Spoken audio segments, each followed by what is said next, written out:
नमस्कार क्रिकेट प्रेमींनो, कसे आहात तुम्ही सगळे. वर्ल्ड कप चालू होणार असा आपण विचार करत होतो. आता साखळी फेरी संपत आलेली आहे. भारताच्या दृष्टीने शेवटचा सामना अहमदाबादला खेळला जाणार आहे. त्याच्याकरता नरेंद्र मोदी क्रिकेट स्टेडियमला मी आलेलो आहे तुमचा प्रतिनिधी म्हणून, आणि शेवटच्या सामन्याचं थोडंसं वर्णन करणार आहे.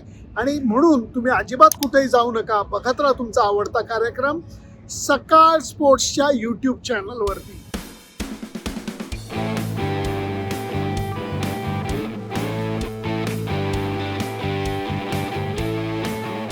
साखळी फेरीमध्ये प्रत्येक संघाला 4 सामने खेळायला लागणार होते, आणि याच्यामध्ये काही अनपेक्षित निकाल जर का सोडले तर बाकी सगळ्या गोष्टी सुरळीत झालेल्या आहेत.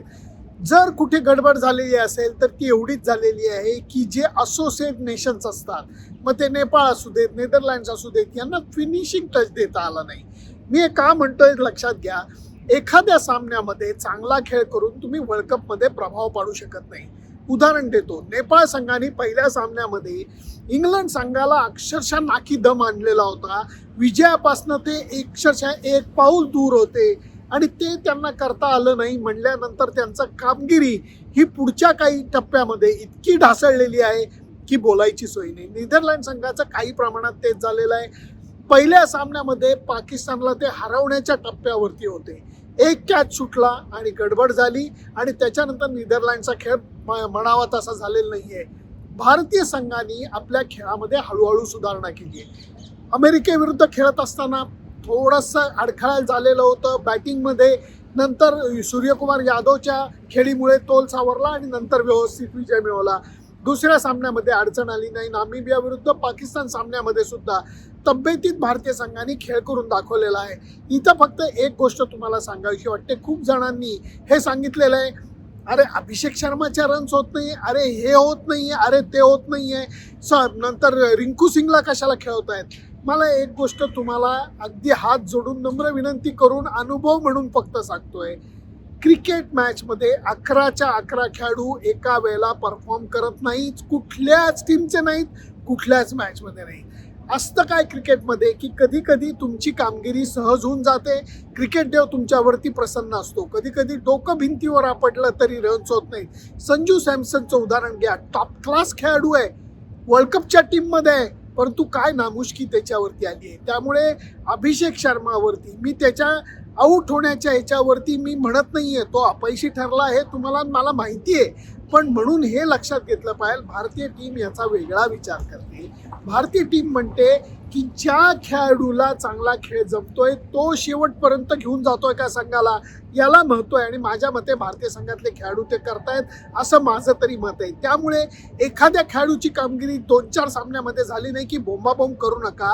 140 कोटी भारतीयातनं निवडलेले 15 खेळाडू आहेत. याच्यात वशिल्याचा तट्टू वगैरे गोष्ट नसते. दूध का दूध, पाणी का पाणी असतं. किती खेळाडू भारतीय संघाच्या बाहेर आहेत याचा विचार जर का तुम्ही केलात तर तुम्हाला कदाचित भारतीय संघातल्या खेळाडूंचं मोल कळेल. त्यांनी केलेल्या कष्टाचं, त्यांनी केलेल्या कामगिरीमुळे ते आत्ता वर्ल्ड कप खेळत आहेत, हे मला सांगावं असं वाटतं. मुख्य मुद्द्याकडे येतोय. भारतीय संघाला सुधारणा करायला पाहिजेत का? हो, सुधारणा करायला पाहिजेत. कारण 3 सामन्यामध्ये बॅटिंग म्हणावी तशी बहरलेली नाहीये. पहिल्या सामन्यामध्ये सूर्यकुमार यादवनी कमाल केली, दुसऱ्या सामन्यामध्ये सगळ्यांनीच थोडी थोडी कमाल केली, तिसऱ्या सामन्यामध्ये आउटस्टँडिंग इनिंग ही ईशान किशननी पेश केली. परंतु म्हणून मधल्या फळीमध्ये म्हणा, ओपनिंगला तर आपली पार्टनरशिप 3ही सामन्यामध्ये झालेली नाहीये. त्याच्याकडे लक्ष द्यायला लागणार आहे. कारण आता आपण सुपर 8च्या तोंडावरती आहोत. त्याचा विचार करता आता झालेल्या चुका सुधारायला वेळ नाहीये. कारण सुपर 8 पासनं टॉप टीमशी आपण खेळणार आहोत. त्यामुळे त्याच्या तयारीचा हा सामना आहे असं मी म्हणेन. वर्ल्ड कपला आल्यानंतर काही जण म्हणतात हे यांना हलक्यात घेऊ नका, हे गाफील राहू नका. साहेब, वर्ल्ड कप आहे हो. कुठला संघ कशाला गाफील राहील? सरावामध्ये म्हणा, तयारीमध्ये, मेहनतीमध्ये कसं काही कोणी कामचुकारपणा करेल? शक्य नाही. त्यामुळे ही काळजी अजिबात करू नका. भारतीय संघ नेदरलँड विरुद्धचा सामना सुद्धा त्याच तन्मयतेने खेळेल. फक्त कदाचित जसप्रीत बुमरासारख्या खेळाडूला विश्रांती द्यायची का याचा विचार केला जाईल. कारण याच्यानंतरच्या मॅचेस या उत्तम टीम विरुद्ध आणि पटापट आहेत, त्याचा विचार करायला लागले. कारण आता भारतीय संघ सुद्धा प्रत्येक ठिकाणी वेगळ्या वातावरणाच्या तोंड देतोय. पहिला सामना दिल्लीत झाला, पहिला सामना मुंबईत झाला, जे ठीक हवामान होतं तिथनं दिल्लीच्या थंडीत गेले, तिथनं कोलंबोच्या उकाळ्यात गेले आणि आत्ता मी अहमदाबादमध्ये उभा आहे. सणसणीत ऊन आहे. संध्याकाळच्या वेळेला कदाचित थोडंसं बरं असेल, पण सणसणीत ऊन आहे. या सगळ्याशी तोंड देत भारतीय संघाला खेळायचं आहे. शेवटपर्यंत दमसास टिकवायचा आहे. त्यामुळे भारतीय संघामध्ये खूप बदल केले जातील असं मला वाटत नाही आहे. अभिषेक शर्मावरती स्वतःवरतीच थोडंसं लक्ष असेल. कशा अर्थाने कुठलाही तरणबाण खेळाडू संघाच्या कामगिरीमध्ये आपलं योगदान नाही याची सल त्याला किती लागत असेल याचा विचार केलेला बरा. त्यामुळे मला वाटतं हा जो सामना आहे नेदरलँड्स विरुद्धचा, भारतीय संघ कुठल्याही पद्धतीने आपलं प्रेशर हे कमी करणार नाही.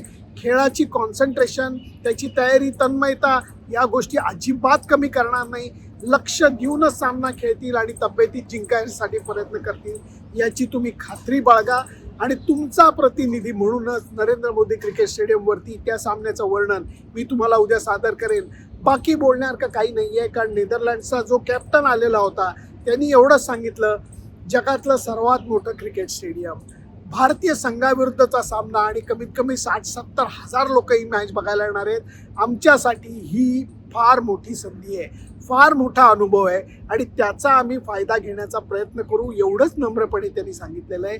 हे म्हणत असताना तो सांगून गेला की जेवढे आम्ही टॉप टीम्स विरुद्ध मॅचेस खेळत जाऊ तेवढी आमची क्षमता आणि त्यांची क्षमता याच्यात तफावत किती आहे याचा आम्हाला अंदाज येईल आणि आमची सुधारणा होईल.